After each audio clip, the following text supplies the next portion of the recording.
Hello, everyone. My name is Adrian. I organize here in Greenfield for Palestine, and I just want to welcome you to the talk. We are going to have a Q&A. The questions will go in the chat, so you can put them in as we go, and we'll be keeping track of them. If you're unable to put the question in the chat, you can raise your hand during the Q&A and we will call on you. This is being recorded and there will be a recording available.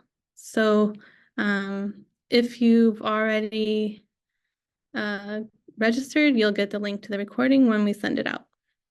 Can everyone wave at me if you can hear me well?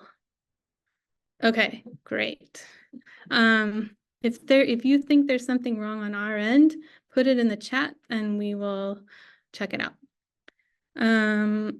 And that's all for me for now. I'm going to turn it over to Anna from Trap Rock. Thank you all for being here. Great. Thanks, Adrian. It's really great. You can help us out with the technical side. It is so important this evening that you're here and that we're here to hear Sherrill. This has been quite a few days recently, and beyond and above the presidential changes and just in the area of the Middle East, we've seen last Friday, the ruling of the International Court of Justice. So the world's premier court, although it doesn't have can't enforce its ruling, but the ruling that the entire 58 years of occupation of Gaza and the West Bank and Palestine is illegal, is incredibly important and will have real repercussions. So that's really important.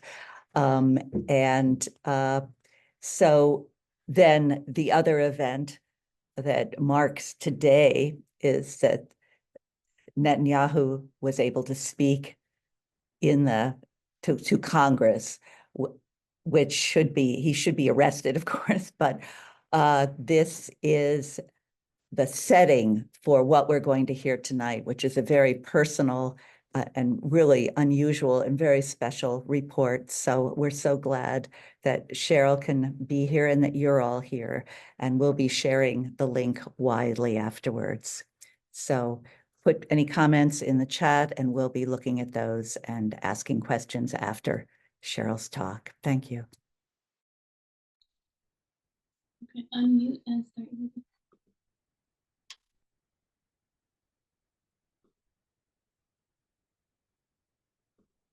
Did you start your video? Okay. Oh, all right. No, that's premature, but it's okay. Hello, everyone. I hope you can hear me. If not, again, wave vigorously and we will try to get me to talk louder. And meanwhile, Adrian's helping me with a bit more technology. Okay. All right.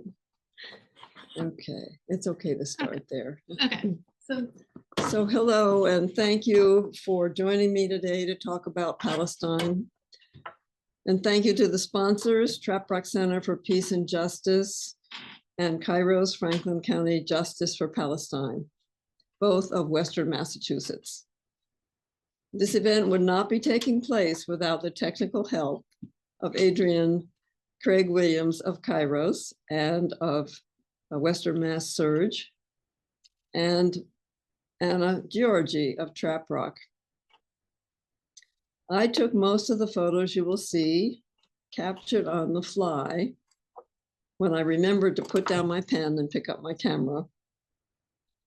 I hope they will help you to meet the people of Palestine and hear their stories. I'm dedicating this talk tonight to my friend and mentor, Randy Keeler, who left the world a better place by his teaching and practice of nonviolent direct action.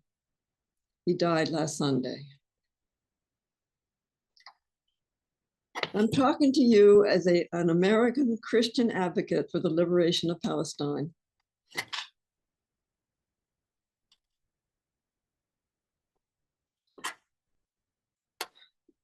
I've been going to Palestine almost annually since 2002 and have close friends there.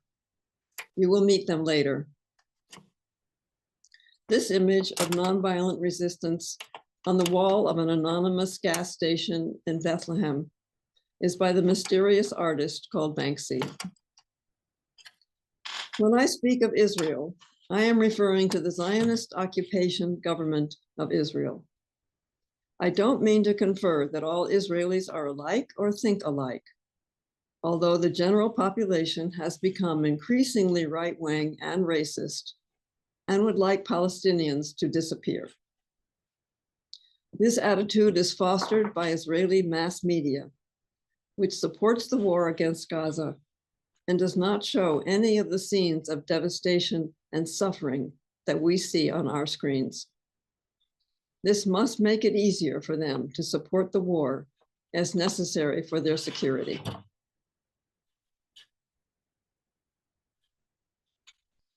I've tried to capture what I learned and who I met on a 5-day solidarity tour that took me to the cities of Ramallah, Jerusalem, East Jerusalem, Bethlehem, and Hebron. The name of the tour was How Long, O Lord, and was led by a pastor of the Disciples of Christ and his wife, Janet.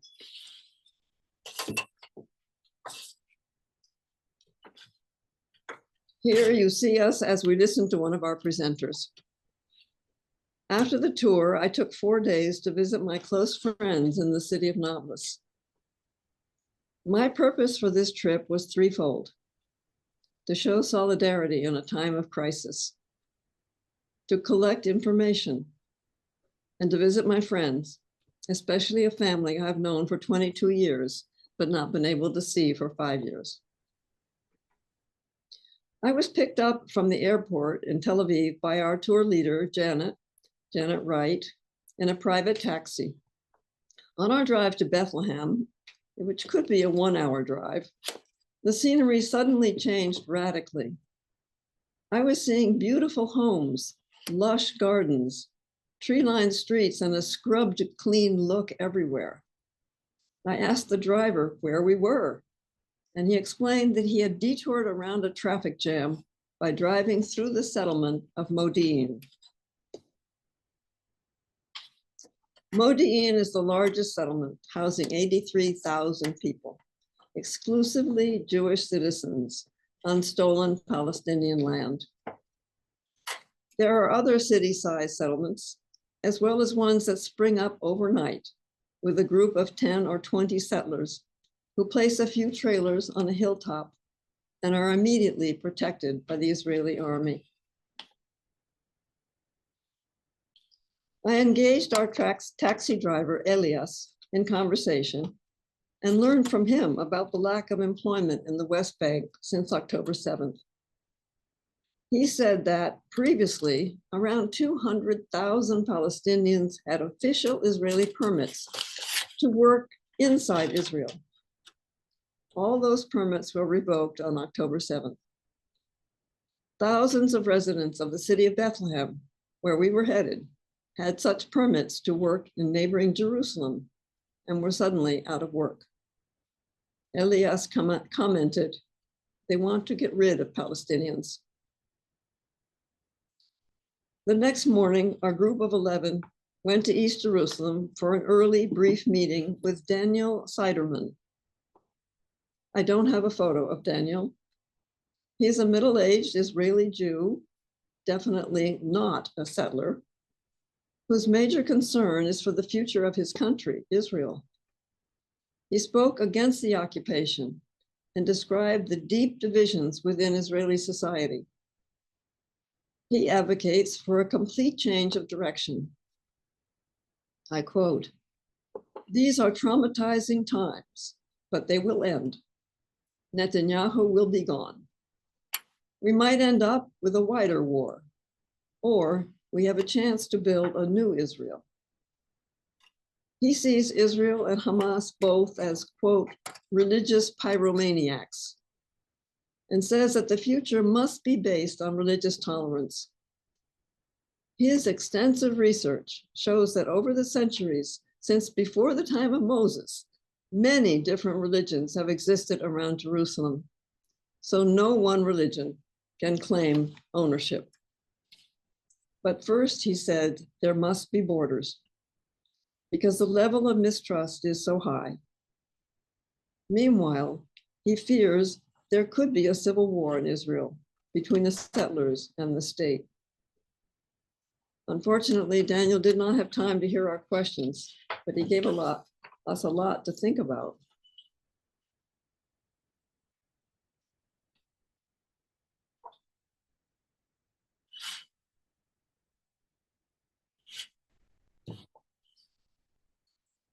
Next, we went to the offices of the United Nations Relief and Works Agency, or UNRWA, which I will refer to by its acronym, and met with Adam Bolucos, director of the UNRWA services in the West Bank. He said that since October 7th, UNRWA has been under ever greater attack by Israel, which has always seen this agency as the enemy, and now equates UNRWA with Hamas in order to discredit their work on behalf of millions of Palestinian refugees living in refugee camps. In Israel's eyes, any support for Palestinian life is going in the wrong direction. I pause to describe a refugee camp, a term we hear often but can't actually envision. These camps look like cities and have become cities. They started out as tent cities in 1948, when the UN put up tents to house the thousands of families who had been forced out of their homes to make way for the new state of Israel. After a few years, when it was clear that these families were not going to be allowed to return to their cities and villages and lands, the UN created UNRWA and rented small parcels of land to build small cement block houses. The plots of land allocated for a camp were 1 square kilometer in size and remain that size today. A kilometer is 6/10 of a mile. They remain that size today while their populations, originally intended to number no more than 5,000, have grown to 25,000 and more. This overcrowding resulted first in eliminating any play spaces for children or for trees to grow. And secondly, in the need to build vertically with extended family on the upper floors. If you have wondered how an Israeli bombardment in Gaza could wipe out an entire extended family, as has happened in this war, it is because of this need to build vertically.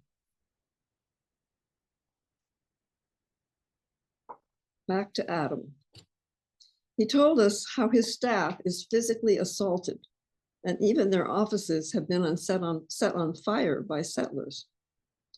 So he has to put concern for their safety alongside the struggle to continue to provide essential services on a greatly reduced budget.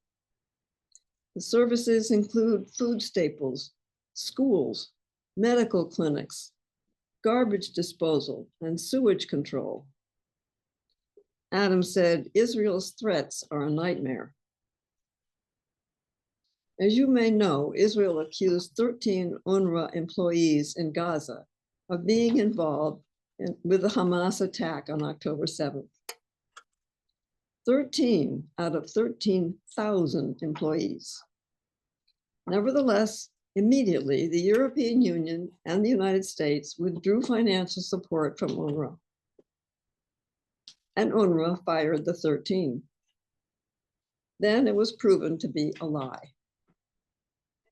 Some European countries resumed payments to UNRWA, but the US, by far the largest donor, has not resumed its payments, and in fact, even passed a law forbidding the US to resume payments until next year.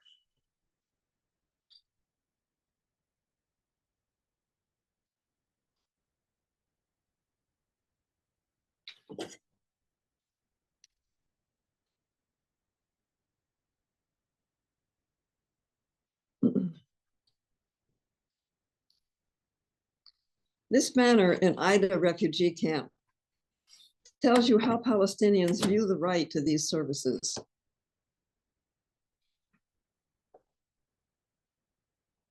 Refugees are forced off the land that supported them, making them dependent on relief. By international law, they have the legal right to return to their lands, and when they do, they will no longer need UNRWA. Adam told us how October 7th impacted his family. Adam being an American employee of the UN. On that day, October 7th, the Israeli army came knocking on his family's door to say they could evacuate if they were ready in 2 hours. Why evacuate? He was in Jerusalem, not Gaza. Adam implied that it was meant as harassment, an excuse to disrupt the UNRWA services to the 5 million registered Palestinian refugees. But in light of the chaos that followed the Hamas attack, they had to make a quick decision. Adam's wife and 2 children packed what they could in 2 hours and were transported to Jordan. They are now in New York State, where Adam will join them when his tour of duty is over in August. Adam declared, and I quote, "Everyone in Israel is afraid. And to appease this fear and control Palestinians, there are now 750 checkpoints throughout and surrounding the West Bank and Gaza." You may have seen photos of a checkpoint, but let me describe both the physical structures and the purposes. Physically, they can span a 4-lane highway, where instead of toll booths, you have armed soldiers. Or they can be a small guardhouse by the side of the road, again, with soldiers pointing their guns at you as you stop your car or truck or ambulance and wait for permission to continue. A checkpoint can be movable spikes or huge concrete barriers in the road called flying checkpoints. Not there yesterday, so no way to prepare for the delay. Always there are soldiers, and now settlers as well, who stop your car, search it, take your documents, make you wait, or turn you back. You may be required to strip down to your underwear. Regardless of the size or shape of the checkpoint, it sends the message: you have no control over your life. We have control, and we don't like you. You can know where you want to go, but you can't know when or if you will get there. Next, we entered Silwan, a large urban neighborhood attached to the old city of Jerusalem.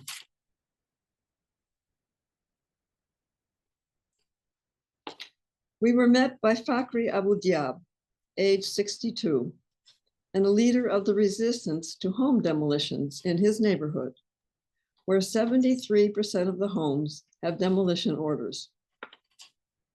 These orders are delivered by the local authorities, who claim you do not have a permit to build your house. Likely that is true, because such permits are almost impossible to get. When your house does get one, it does not say when the bulldozers will arrive. This week, next year, in 10 years. I didn't know what we would see on this tour, so I was shocked when Fakhri opened the gate to his home to reveal a 4-foot-high pile of rubble that had been his house and the house of his childhood, of his parents and grandparents. It was demolished by Israeli bulldozers on February 24th, 2024, and all his possessions were lost, and those of his children and grandchildren who lived in the apartments above his. He had rescued only one photograph, the rest buried. They had just bought new furniture for their living room, gone. His wife cried for 2 months. His sorrow was expressed in one sentence: I miss the smell of my mother.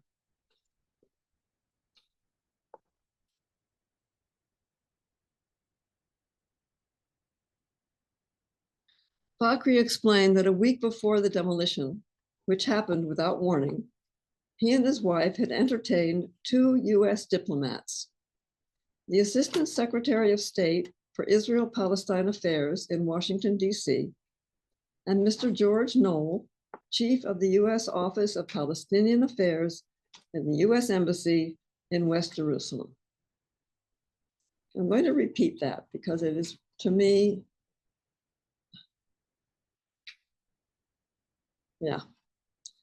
two diplomats, the Assistant Secretary of State for Israel-Palestine Affairs in Washington, D.C., and George Knoll, Chief of the US Office of Palestinian Affairs at the US Embassy in West Jerusalem. They were in his living room.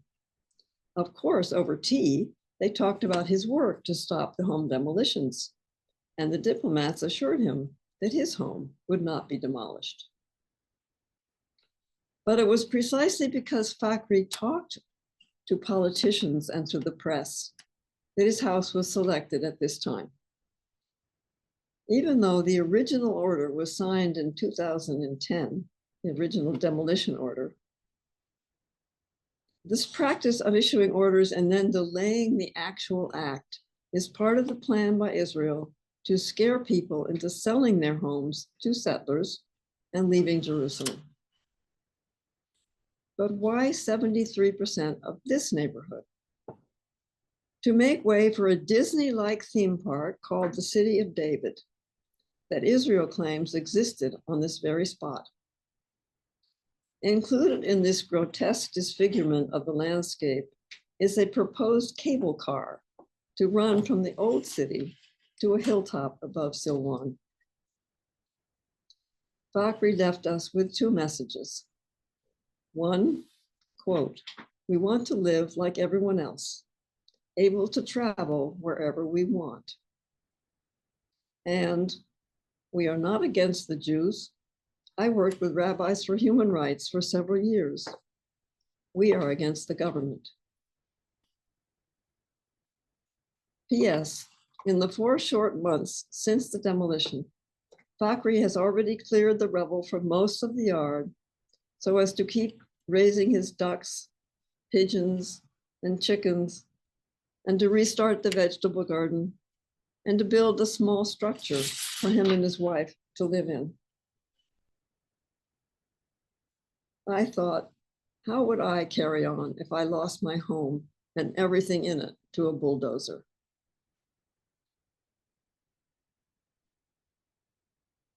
At Military Court Watch, we met with Salwa and Gerald. Salwa, a Palestinian businesswoman, and Gerald, an American lawyer, together founded and direct Military Court Watch in order to track the conditions Palestinian children suffer when they are detained by Israel. By the way, Israel is the only country in the world that tries children in military courts. Most of these children are ages 15 to 17, but some are as young as 12. Most are charged with throwing stones. This agency found that 98% of such children live in the shadow of an Israeli settlement and thus are acutely aware of what settlers do to Palestinians. Being detained by soldiers in the middle of the night is traumatizing enough, but the child is blindfolded, shackled, placed on the floor of a jeep, not allowed to be accompanied by any adult, taken to an unannounced place and interrogated. It may take days for the family to locate them. Confessions are sometimes extracted by telling the child that his friends already told that he was involved in the stone throwing, so he might as well say who they were as well. And or they are made to confess to something they did not do.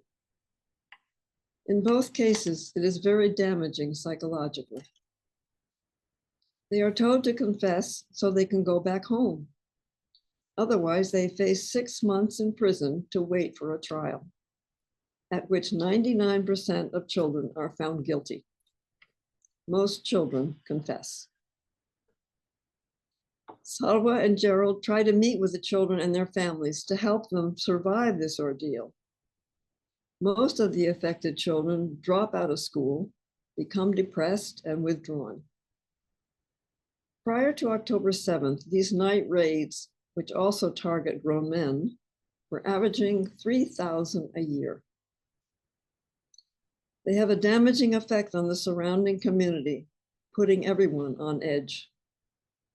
The message they get is that if one person dares to step out of line, their entire community will be punished. Our host told us that villages are rife with informers. And this statistic shocked me. From 20 to 60% of residents have been corrupted in this way. Hence, one never knows who of one's neighbors one can trust. One of the many ways informers are recruited is by waiting for a man to request renewal of a work permit to work inside Israel. The permit might be renewed if he could just say a few words about so-and-so.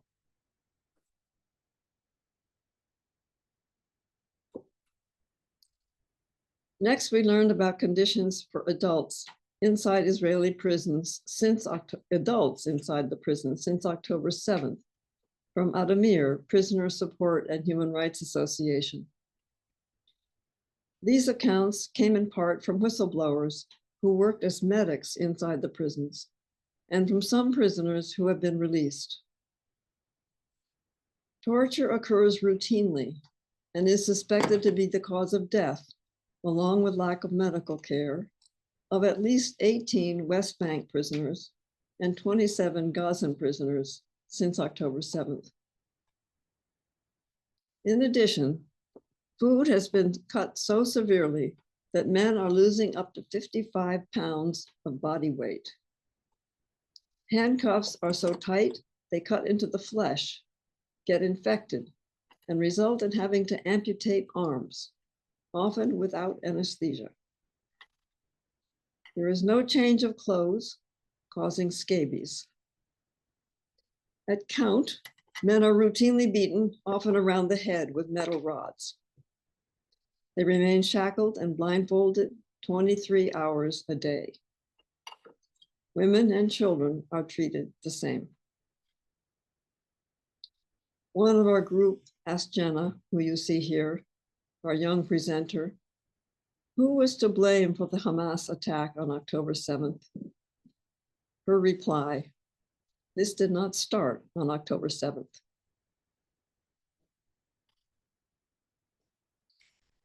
Sam Bahur, a Palestinian-American businessman and banker, returned to Palestine from the US in 1998 after the Oslo Accords promised there would soon be a Palestinian state. He set about creating businesses that would provide income and services to the coming state. Israel put every conceivable barrier in his way. Now he lectures on how the economic and political situation are one and the same. He said that Israel profits from the occupation at about the rate of $5 billion a year. I will go over these statistics in a minute. He informed us that the Israeli government bonds are selling like hotcakes since October 7th to US municipalities and state governments. Still, the Israeli economy is in trouble. It is dependent on US military aid. It has lost significant workforce from barring Palestinians from working inside Israel and from the evacuations of thousands of its own citizens from the war zones around Gaza and on the border with Lebanon. Many of these evacuees have lost their jobs and are housed in hotels in other parts of the state at government expense. In addition, workplaces have been severely disrupted by having their employees called up to serve as reservists to fight in Gaza. Just to go over these statistics with you, people often wonder how large is Palestine, and here his statistics show that it is about equivalent to the area between Delaware and I think it's New Jersey. I have to get rid of this sidebar here. It's bothering me there. And that there are 15 million Palestinians, both within the Palestine and in the diaspora. So in Palestine, there are 5.4 million. 2 million live inside the state of Israel. Of the all of the 15 million, 5 million are refugees, and 2.6 million live in the diaspora. And all these statistics are very carefully researched by Sam and his team.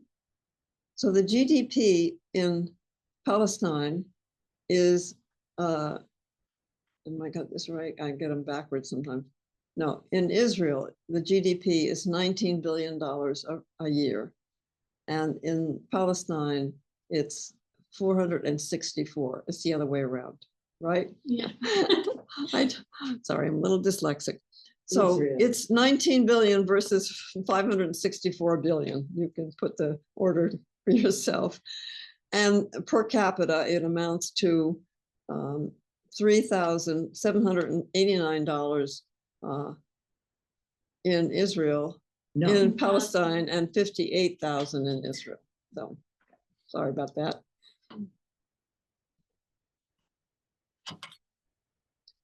Next, we met Dalia Kumsia, a Christian activist, a lawyer for Kairos, Palestine, and the founder of Palestinian Initiative for Human Rights, focused on the needs of the Christian community. And she is the mother of an 8-year-old son. She told us her personal story as a way to show that she is well acquainted with trauma and what it does to people.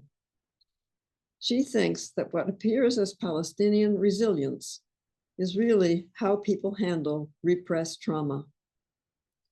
I myself often think of Palestinians as resilient, which they are.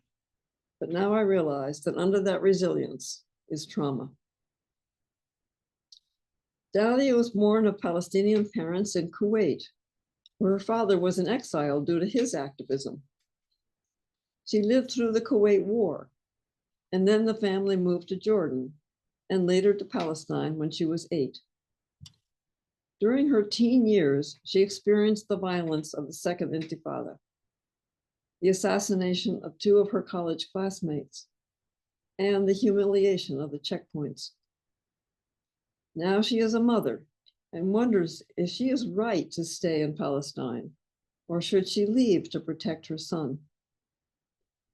While this question remains unanswered, she has left a full-time job at Birzeit University to join a local volunteer effort to save the Al-Makrur Valley from settler theft.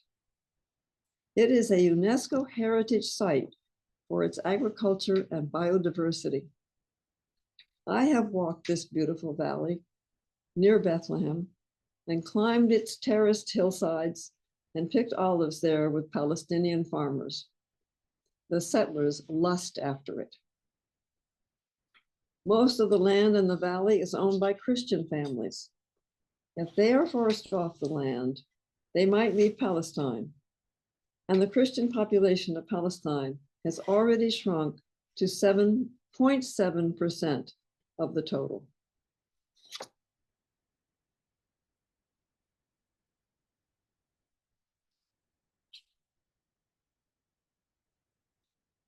This is the Church of the Nativity in Bethlehem, beautiful and eerily vacant. It is usually swarming with visitors and locals who attend services there. We asked Dahlia, as we asked many Palestinians, what gives her hope? Dahlia said that she didn't have hope for a long time. Every time she witnessed a home demolition, she felt overwhelmed by helplessness. Until she went to South Africa and saw how the people there had overturned apartheid. Now she does have hope.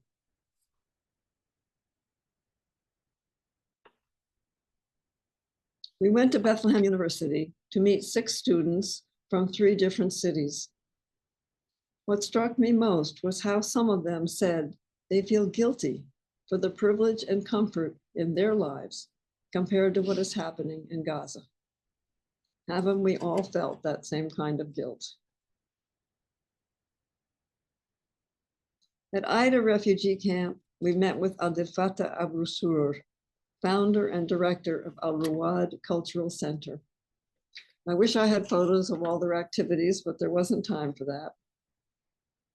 Here he is with our tour leaders, Jeffrey and Janet Wright. The refugee camp is a town of 6,200 people on 1 square kilometer of land. 43% of the population is under the age of 24. So there are many children needing this center. Abdel Fattah founded it after getting a PhD in mathematics in France. He could have stayed in France. He could have had a career in any number of professions, but chose to return to Aida camp because he grew up here and knew of its needs.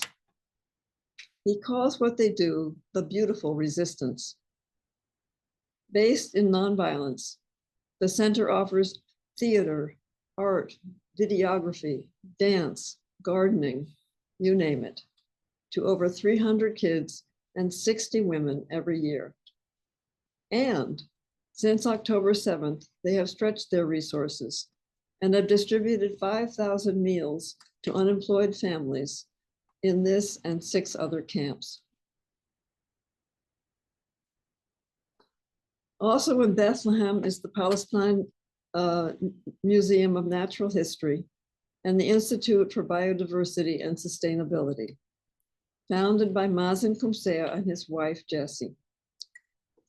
Well, the group listened to Jessie's comprehensive talk about the history, listened to Mazen's comprehensive talk about the history of Palestine and the work of the museum and the Institute, which I had heard over the years when I volunteered there. I walked through the botanical gardens with Jessie, renewing our friendship and giving me a dose of nostalgia. It is hard to accurately describe this place, and these photos don't do it justice. An oasis of 4 acres inside the city of Bethlehem. It is the site of the first Palestinian Natural History Museum, an ethnography or cultural heritage exhibit, research labs, and gardens with hundreds of fruit trees, a greenhouse with a hydroponic garden, and fish tanks for aquaculture, community gardens, a playground, and a place for rehabilitation of injured wild animals. It even has a mobile unit for visiting rural villages with its exhibits. It is another example of creative resistance, of Palestinians who live without freedom, creating beauty, preserving history, and protecting and teaching the next generations. The Center for Freedom and Justice is in the village of Beit Tumar, a village of farmers that also boasts a community center and park, another oasis of peace and beauty. It has a sports field, a swimming pool,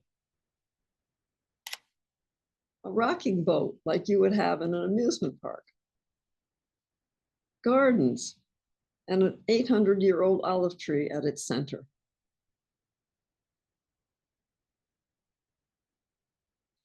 There is a theater also that serves as a venue for weddings. This is Musa, one of the founders of this beautiful place. And how did this calm, beautiful place come about, since we could see the closest settlement just across the valley? It is thanks to the vision of a few villagers, another example of creativity in the midst of suffering.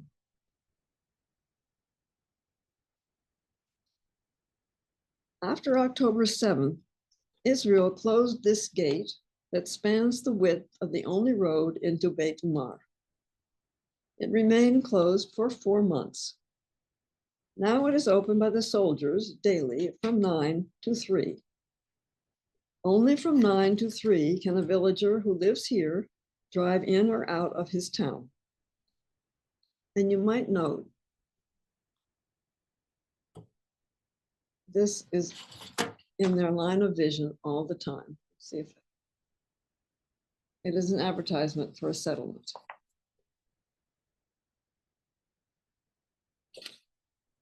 Oops. Go to my next slide.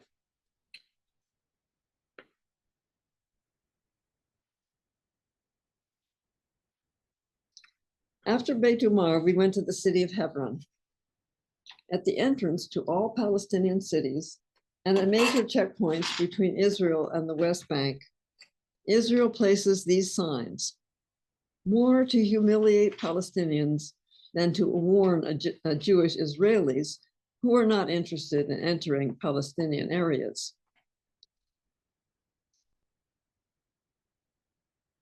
Notice also the orange gate in the background. I will put the arrow on it because there it is, the gate that can be closed at any moment by the soldiers and prohibit any further entrance into the city or exit from the city. The goal for our time in Hebron was to visit one of the most persecuted citizens in one of the most persecuted neighborhoods. The persecution comes from the fact that settlers have inserted themselves into the heart of this city, pushing out the businesses and residents and taking over buildings and streets. Then they are protected by the Israeli army and by hundreds of checkpoints, making getting around their city very problematic for the Palestinians whose city it is.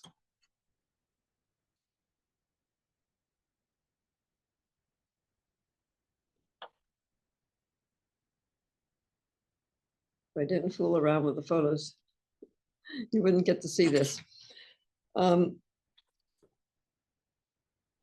We were headed to the home of a local hero, Isa Amro.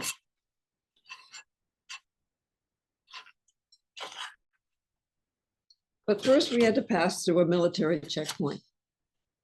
Luckily, our Palestinian guide went first and got through the inspection process because we could not have found Isa's house without his guidance.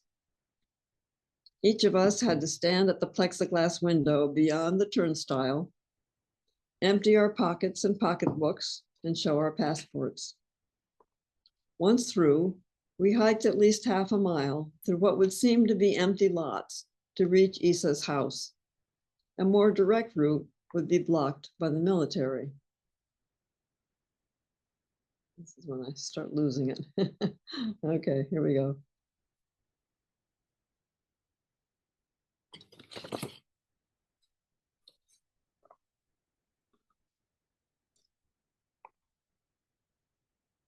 Isa is an open and vocal critic of both Israel and the Palestinian Authority, and thus has been attacked and jailed by both.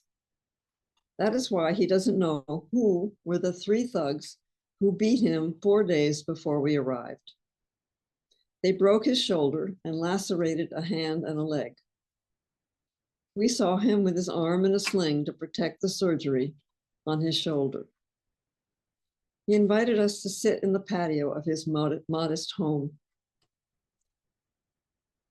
One of the most violent leaders of the settler movement that intends to take over the whole city is in this house right above Isa's patio. Thus, his actions can be watched constantly. Isa founded Youth Against Settlements, in 2008 in order to give young people a sense of purpose and to direct them towards nonviolent means of resistance. On October 7th, because of his reputation, Israeli soldiers arrested him immediately. They tortured him for 12 hours. He passed out twice and thought, "This is my last moment." He survived that ordeal, but the harassment continued. On October 20th, soldiers came again, and this time harassed him by evicting him from his house. I don't know how they kept him out nor how long it lasted. Later on, he was barred from leaving his house for 2 weeks and denied food or water. He managed to steal some water from a tank. Not just a local hero, he has addressed the UN and once met with Secretary of State Blinken and told him, "You are the problem." He closed our meeting by declaring that he will try to get Bernie Sanders to come to Palestine.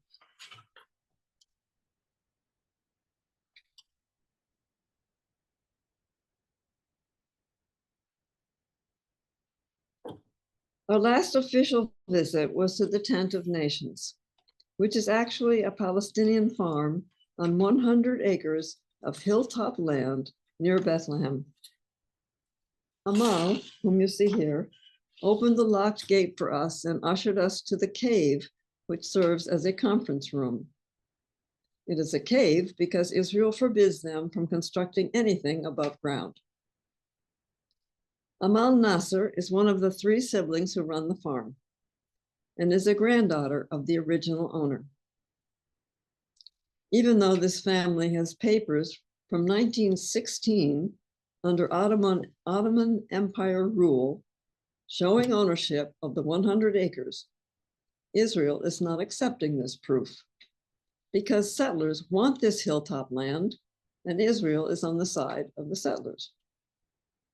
Thus, the farm has been forced to defend its rights in Israeli courts, which has been a nightmare, going on now for the last 20 years, as the courts postpone long-awaited hearings at the last minute, require the family to bring witnesses, demand additional papers, and on and on.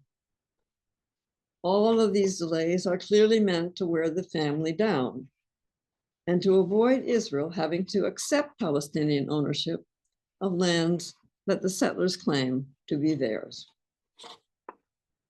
Settlements surround this farm, and settlers encroach on the land, block the access roads, and vandalize the crops. A few years ago, they bulldozed 1,500 apricot trees just before harvest time, and then leveled the ground to make it look like it had never been planted. Because Israeli law says that if a farmer does not show that he or she is actively cultivating the land, they will lose it to the state. By the way, this farm also produces olives, almonds, apples, and grapes. The Nasser family cannot retaliate, as that would be suicidal, nor can they call on any law enforcement to protect them. Quoting Amal, "Our only protection is God." But they also depend on local and international volunteers, mostly from Germany, to help run the farm and to be around-the-clock presence, which is the only deterrence against settler aggression. Amal continued, "Hard as it is to be a Christian and love our enemies, this injustice won't last forever." Years ago, this farm adopted a motto that they engraved on a rough stone at the entrance. It says, "We refuse to be enemies." It is a motto that is tested every day.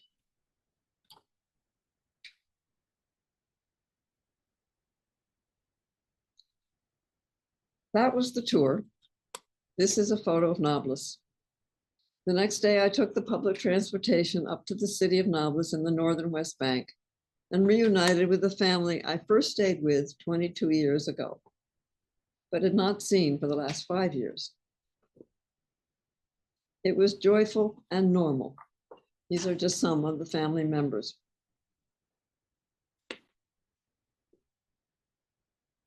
I met them during the Second Intifada, and during this ordeal of heightened fear and tension, I became attached to this family and was invited to return and not to even think of staying in a hotel. Ansaf is the mother, whom I call my sister. Yasser is the father. They have 8 children, one of whom was a suicide bomber at the age of 18. 5 of the children are married and with their own children. Another son was arrested in 2003 and is still in an Israeli prison, serving a 22-year sentence. The youngest is Darlene. She's attending college and is engaged to be married.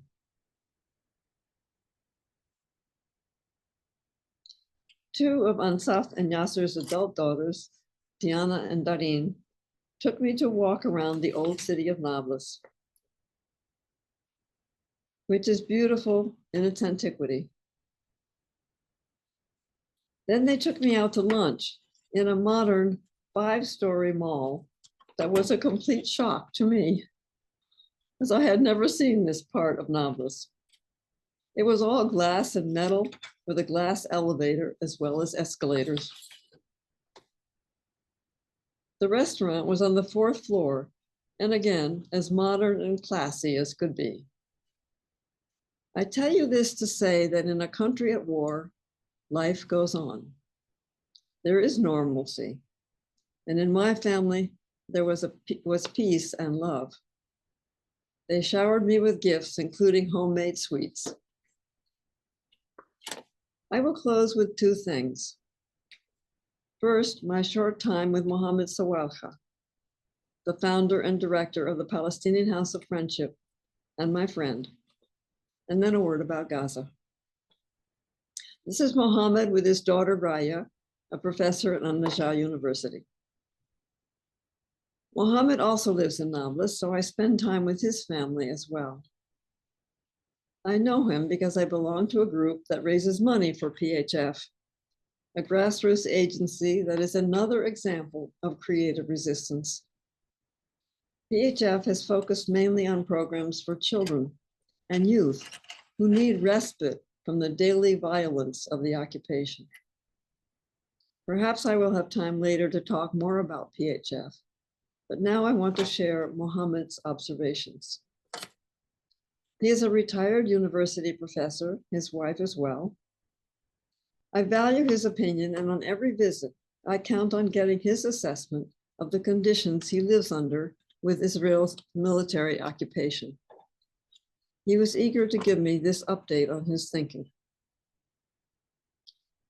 While it has seemed clear that the 2-state solution was an impossibility because of the number of settlements scattered throughout the West Bank, on land that should have been part of the Palestinian state, Mohammed said this: I want one state for both peoples, but given the level of hostility now between Israeli Jews and Palestinians, 2 states must be the interim solution. I asked him to comment on Hamas. He explained that Hamas is popular now and would win an election if there was one. There are 2 reasons. One, the Palestinian Authority, the PA, the party that is in power now in the West Bank, is hated by everyone. They collaborate with Israeli security. They are corrupt, and they have no program to achieve liberation. And 2, Hamas's attack has put Palestine back on the map. It was about to be lost forever as Israel was normalizing relationships with the Arab world, like Saudi Arabia. And the rest of the international community was doing nothing to stop the occupation and support Palestinian rights. The voice of Palestine was a mere whisper. However, since October 7th, for good or for bad, the whole world is paying attention to Palestine. Mohammed further pointed out that within the Israeli government, there are voices that see beyond Netanyahu's rhetoric that says Israel can eradicate Hamas by bombing Gaza. Just that week, a retired Israeli general, General Hagari, said publicly that Hamas is an idea that cannot be eradicated. As for what is coming, Mohammed predicted that everything will get worse. The West Bank is the next Gaza. Israel is in crisis, maybe leading to civil war, as the right-wing religious settlers are taking power from the Israeli army. He noted that National Security Minister Ben-Gvir, also a settler, already has his own militia. As Israel tries to deal with its divisions, the first victims will be the Palestinian Muslims. He said it will be a religious war. I want to close with these words about Gaza. Apparently, Israeli media does not show the images of death and destruction that we see on our screens. Thus, it is easier for them to swallow Israel's war propaganda and to support the war as necessary for their security. What the rest of the world sees are horrifying scenes of massacres and of soldiers delighting in mistreating or killing Palestinians in cold blood and torturing those it captures. Conditions in Israeli prisons as well have become intolerable, with severe overcrowding as the prison population has doubled since October 7th. And punishing restrictions have been imposed, as I already described. The level of hatred and brutality toward Palestinians is appalling and depressing. The amount of harm to both perpetrators and victims cannot be measured. It is almost paralyzing. But we have to do everything we can to speak out against it, against this genocide. Meanwhile, every death, every disappeared or orphaned child, there are now 21,000 disappeared children and 17,000 orphaned. Every amputation, every bomb dropped on a civilian target, whether a hospital, a mosque, a pharmacy, a university, a church, or a clinic, is intentional, and is celebrated by Israeli soldiers and civilians, and is paid for by the United States. If you can, visit Palestine. You will learn so much more than I can tell you, and they will welcome you. Thank you for listening.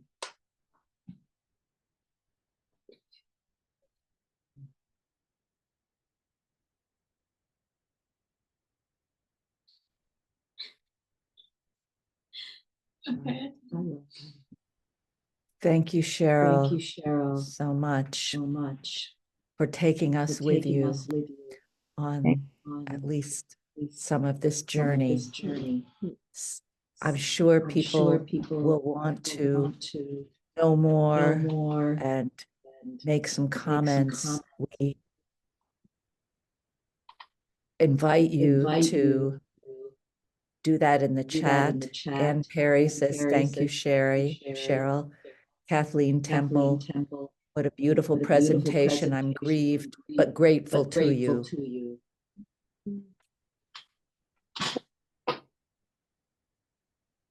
Any questions? I'll repeat them. Pamela Walker, Pamela beautiful Walker, and comprehensive program, program, Cheryl. Cheryl.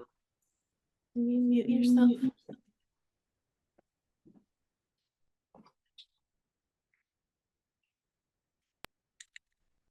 Anna, you sound echoey. Do you have a second device that's also tuned in here? That it doesn't sound. It's hard to understand you. What should I do? Try, try talking. Okay, there are three of us with feedback. Stop talking, Chris. People listening. They're hard to tell. Maybe we should let them talk. If they're You the have answer. yourself on mute. Yeah, Keep yourself on mute. why don't we just let people talk Yeah. to. Right now, it's all thank you, thank you, thank you. Can people hear me now? Yeah, Wait, and if you can hear Cher. You could hear me? All right. Technology, you know, it always wins the day. We will figure this out in a few seconds. Just be patient, please. I think I just shouldn't talk. Let's let the people talk. What about receiving questions? No question. Okay, here's one, Emily Green. Emily, thank you, Sherrill. Is it really true that a two-state solution is not possible? If not, what will solve this situation? Okay, can people hear me now? If I respond? Yeah. Yes, okay. we sound fine. You know, the two-state solution was actually declared dead well over 10 years ago by Palestinians. They could see that they weren't going to have a viable state in what was left after all the settlements that were then already on the land.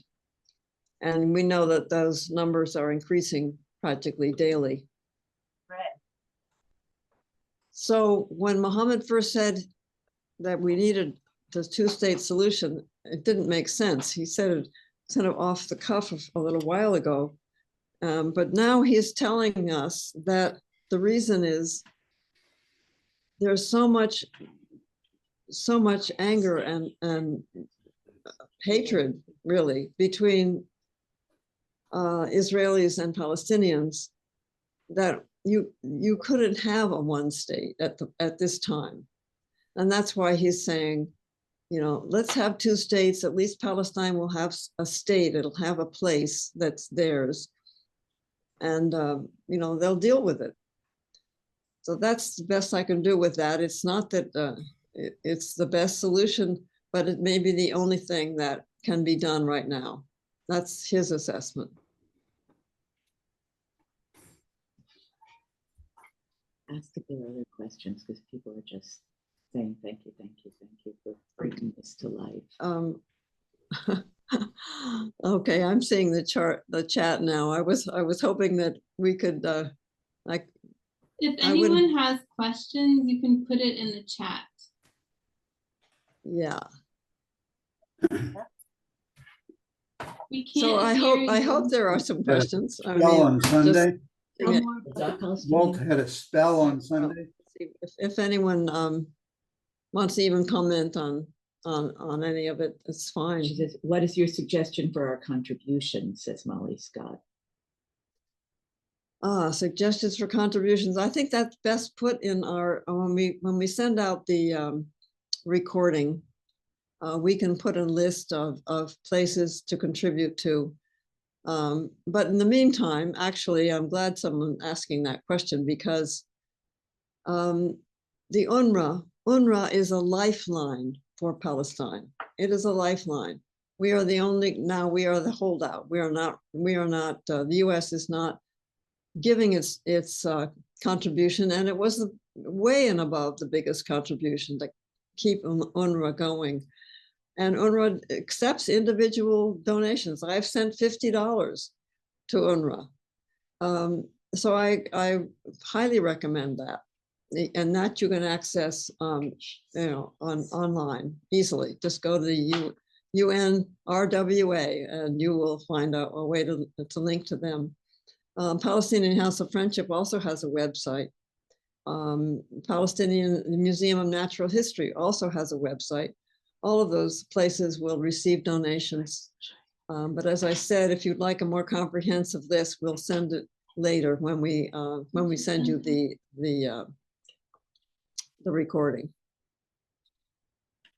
Sherrill, Yes. Barbara Acosta asks, if a ceasefire is achieved, what should be the next steps? Oh, well, you're asking the question nobody knows how to answer, I think. I mean, what would be the right steps?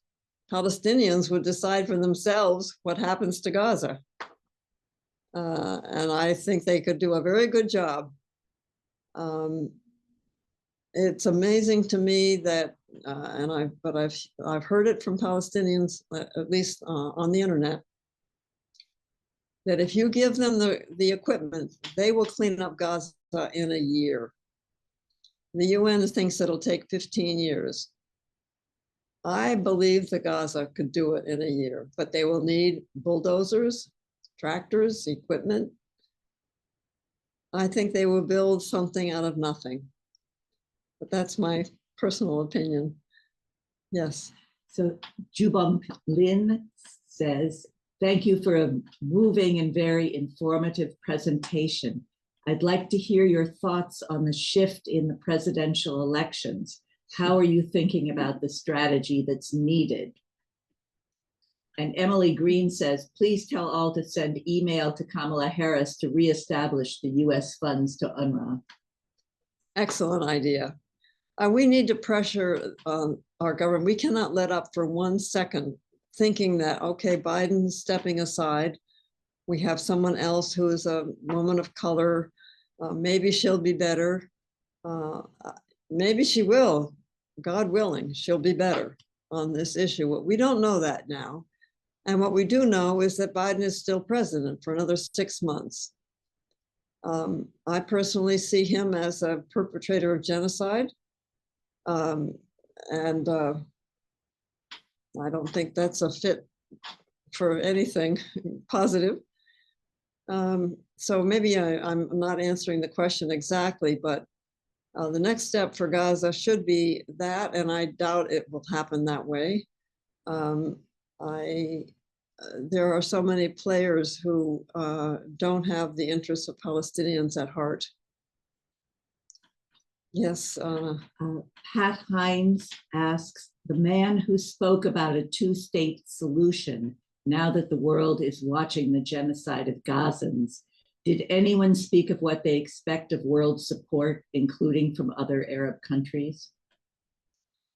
The other Arab countries have a very poor track record when it comes to Palestinian rights. What they do is they send money. And Israel lets the money come through because it also kind of keeps things quiet. So this is one way they build universities and schools and mosques and can have a culture and a life is from some of that aid. But as far as Palestinian independence and liberation from the occupation, they are not helping. Thomas Weiner asks, are you or Mohammed Sawaha concerned that Hamas would be the choice of Palestinians going forward? Well, for that to be true, there'd have to be an election. I mean, I don't think we're at that place. I think that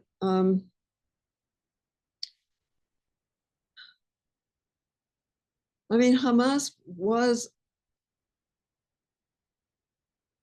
the government of a whole segment of 2.3 million people. They can't be bombed into extinction, as even as I quoted that Israeli general saying,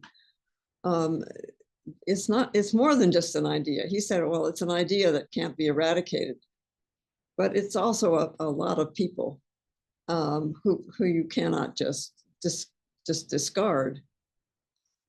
I don't know that anybody can foretell what's going to happen next for Gaza. First of all, we have to stop this horrible genocide. And I think that returning to the issue of candidates, that has to be our first call. Stop, it has to be an immediate and permanent ceasefire. It goes without saying that hostages and Palestinian prisoners need to be released. But if we don't stop this bombing, it's beyond words, and we all feel that way. I think that it's the carnage is just horrible, and the children, so many children. This is the future the future of Palestine being killed every day, maimed, tortured, terrified, traumatized. So we have to stop that. And we have to put that pressure on Kamala Harris and Biden without ceasing. Yeah. Karen Fogliati asks, do you think that there will be any positive consequences of the recent UN court verdict saying that the Israeli occupation of Gaza, the West Bank, is illegal? This ruling by the ICJ was extremely important. It will not change anything on the ground immediately, or even maybe for years. It may not, we may not see any difference in what happens inside the West Bank or inside Gaza. But the rest of the world is now openly either going to be complicit in the genocide, complicit in the lack of rights of Palestinians under the occupation, or actually withdraw support from Israel's occupation.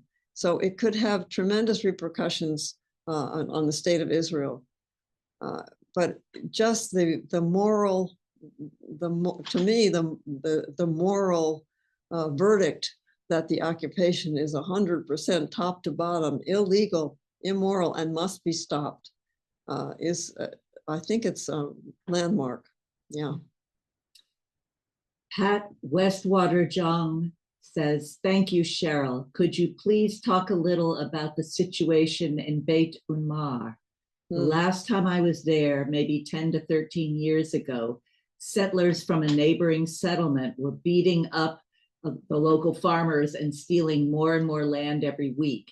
And they had limited water and weren't allowed to use any water from their wells, only what was caught on their rooftop containers. It was heartening to see Musa.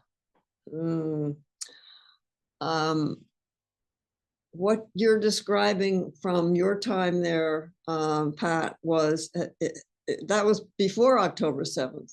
It was that bad, constantly. Out of the spotlight, hardly anybody knew what was happening except of those few of us who really have zeroed in and wanted to know. Beit Umar is surrounded by settlements, and that kind of behavior that you describe continues. I would say, I'm just going to generalize that Beit Umar included is in ever-present danger from the settlers. And I think I would, in case anybody's listening and not aware, that the head of the security now in the West Bank is in the hands of the settlers officially. So they are now in charge of what happens to Palestinians. And we know that the settlers want them to leave and they want to kill them, and they do. Karen Fogliati asks or says, West Bank and East Jerusalem and the settlements are violations of international law and must end, and the international community must not support this occupation in any way. Kathleen Temple has a question for Sherrill. Do you feel surprised that the Israeli-US military has not bombed the area you mentioned that is a natural history sustainability institution? Honestly, I pray every day for their safety. And as I showed you with my family and novelists, how life goes on and can appear to be completely peaceful and normal, the surroundings are not peaceful and normal. But I've lost my train of thought. Is it, where is it? Is it protected? And it's somewhat protected in its location. The is the museum, is the history? No, it is not. Nothing is safe. Nothing. It's not safe anywhere in the West Bank, East Jerusalem, Gaza. It's not. But people go, continue to do their lives, and they continue to create these amazing institutions. partly it's survival too, because if they didn't do that, what would they do?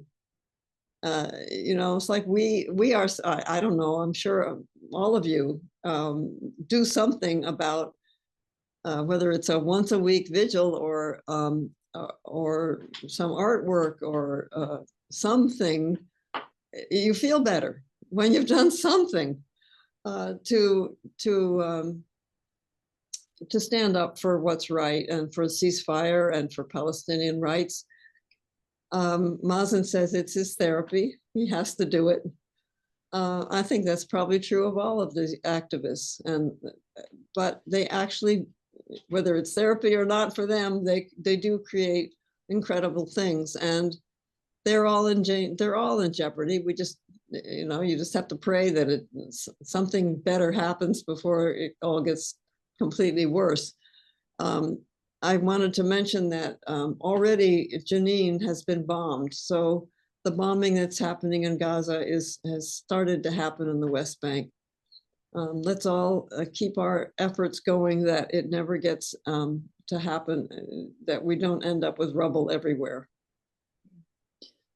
Stephanie Hogen writes, are the settlers coming in from other parts of the world, and does Israel finance their move?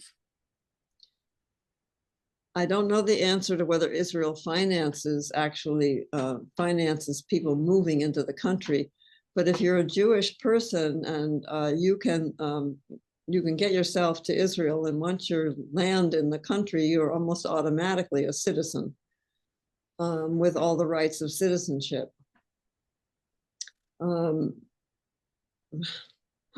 Sorry, I don't remember. So there are Americans going. So there are many Americans living in settlements that are Americans, that are settlers, and that finance the settlements. Christians, the right wing of the Christian Christians United for Israel, Kufi, is very, very wealthy and funds entire settlements. There's much American money goes toward the settlements in Israel, in the West Bank, and East Jerusalem. Yes. Sherrill, Kate Caravan asks, a civil war was predicted. Could you speak to that? Civil war in Israel? No, I really can only quote what a couple of my presenters did say. It appears that there's you have all seen these protests in the streets, mostly calling for the return of the hostages, or for the reform, saving their judicial system. And those protests have been impressive, but mostly having nothing to do with Palestine. However, they do indicate that there is a lot of unhappiness inside the state of Israel. Now, that's one level of unhappiness. I think, though, that what the people I quoted or spoke about were trying to we're looking at is that the settler movement now is really in charge of, we don't even know what they're in charge of. We know they're terribly powerful and they're all armed. They have a lot of money. And I myself say, well, so what happened? What about the Israeli army? What about the famous IDF, the Israeli Defense Forces? Which we in the movement like to call the IOF, the Israeli Offense Forces. But I don't think we don't know. This is something we need to be aware of and keeping our eye on. Pat Hines asks, have Israeli citizens left Israel out of disgust and protest against the genocide? And how effective are the joint Israeli and Palestinian groups, such as Combatants for Peace? Now let's take the first part first. Are people leaving?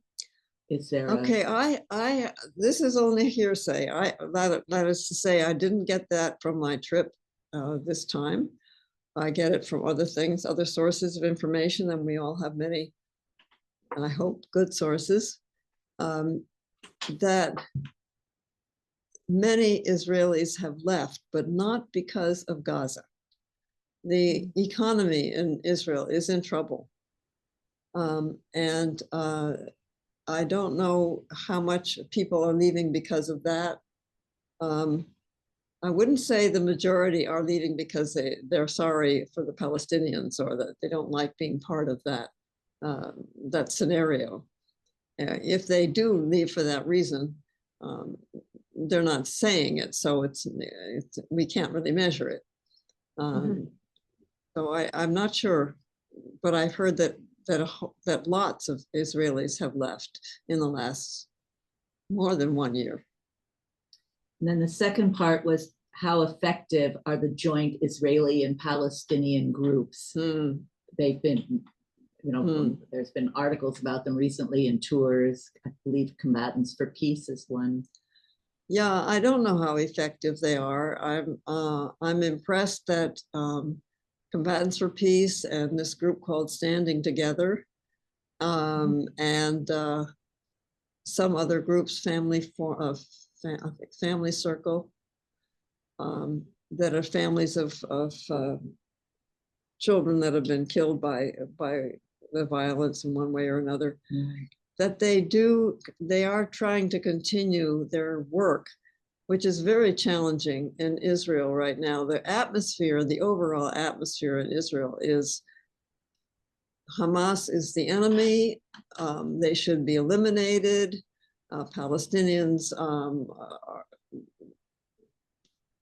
they're hardly human. That's the majority. So for anyone to stand up and say otherwise is really taking a risk.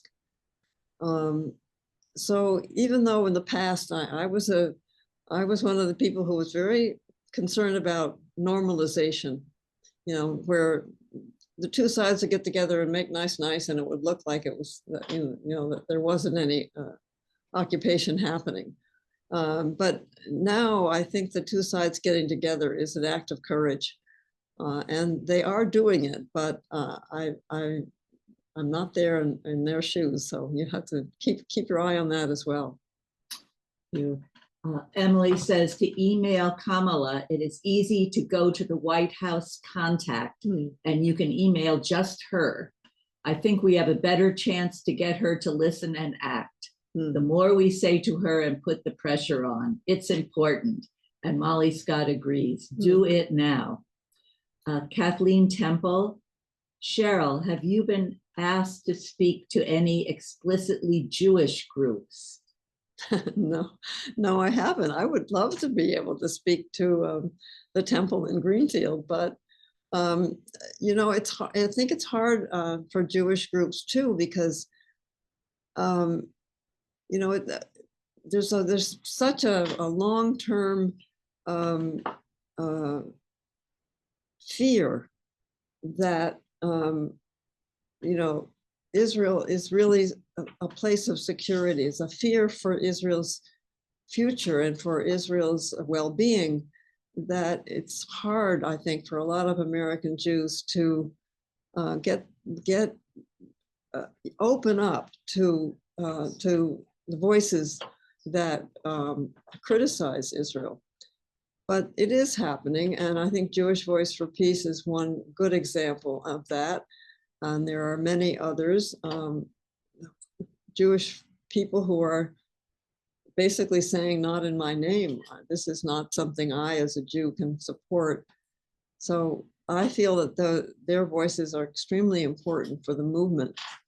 We all need each other, really.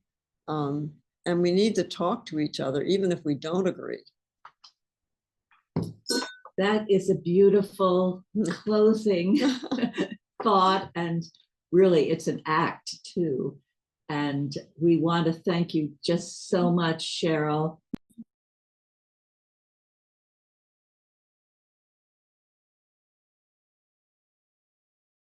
Okay, okay, now I'm seen and speaking. Yeah. Should Cheryl mute then? She is muted. She is muted. Okay. We're getting it together. So I think, thank you all for your appreciation of this amazing presentation that is so valuable. So many people have a lot to say, but not always from the ground and from the heart. So we want to encourage you to visit the traprock.org in the next few days. Give us a little time. We'll get the link to the recording online and spread it out through our communications, and urge others to follow this and to experience this tour that Sherrill has shared with us. Thank you all for coming this evening, and let's keep the pressure up and on for peace. Thank you. Thank you, Anna. We're going out. Thank you. We're closing this And out. yeah, Bye, everybody. thank you so much. Thanks, Cheryl. Great work. Nobody there.